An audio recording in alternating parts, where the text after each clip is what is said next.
প্রিয় দর্শকবিন্দু, আজকে আপনাদেরকে নতুন আরও একটি ভিডিওতে আমি স্বাগত জানাচ্ছি। আশা করছি আপনারা সবাই ভালো আছেন।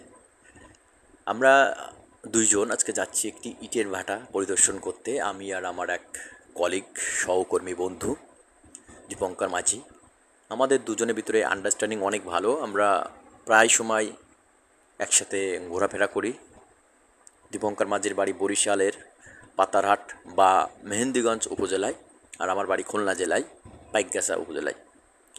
তো ডিয়ার ভিউয়ার্স, আমরা যাচ্ছি দুইজন মিলে একটি ইটের ভাটা পরিদর্শন করতে। এই যে দীপঙ্কর মাঝি আমার বন্ধু বা কলিগ, আর আমরা সিএনজিতে যাচ্ছি। দেখতে দেখতে যাচ্ছি রাস্তার পাশে কিভাবে ইটের ভাটার মাটি কাটছে, এবং বাজারঘাট অতিক্রম করে আমরা ইটের ভাটার দিকে এগিয়ে চলেছি। কত সুন্দর পরিবেশ। আজ 16ই মার্চ 2025 সকালবেলা, আর বাজারঘাটের একটু দৃশ্য আপনারা দেখতে পাচ্ছেন। সত্যি চমৎকার, মনোমুগ্ধকর সকাল। ইতিমধ্যে আমরা এসে গেছি ইটের ভাটায়। এই যে ইটের ভাটা আমরা চলে এসেছি। আর ইটের ভাটার সকালবেলার প্রাকৃতিক দৃশ্য দেখুন। যারা শ্রমজীবী মানুষ বা পরিশ্রমী মানুষ, তাদের আসলে বসে থাকার উপায় নাই, তাদের কিন্তু কাজ করতে হয়।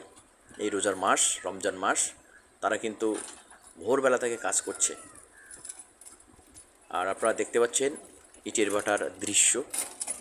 এটি দক্ষিণ কেরানীগঞ্জ থানার কোন্ডা ইউনিয়নের জাজিরা এলাকা, যার পাশ দিয়ে রেল ব্রিজ গেছে। ঢাকা টু মাওয়া সেতু হয়ে, পদ্মা সেতু হয়ে খুলনা যশোর ওদিকে গেছে এই রেল ব্রিজটা। আর পাশেই নিচেই ইটের ভাটা রয়েছে কয়েকটি। তো দেখুন, এখানে ইটের ভাটায় যারা কাজ করেন তারা কিভাবে থাকেন, আর তাদের ঘর বাড়ি দেখতে পাচ্ছেন আপনারা কোথায় তাঁবু মতো করে রেখে নিয়েছে।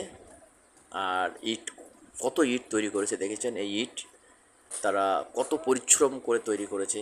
এগুলো হাতে তৈরি, মেশিনে তৈরি না। সুতরাং ভীষণ পরিশ্রম করা লেগেছে।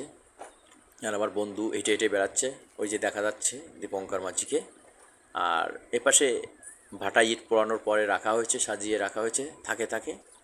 আপনারা দেখতে পাচ্ছেন চমৎকার একটি ইটের ভাটা আমরা পরিদর্শনে এসেছি। আর এখানে এসে একটা দৃশ্য দেখেছি, এত একটা মজার দৃশ্য আমি ভাই বলতে পারছি না। ইটের ভাটার শ্রমিকরা কী করছিল, একটা নারী পুরুষ দেখে ফেলছি, কিন্তু কিছু বলতে পারছি না।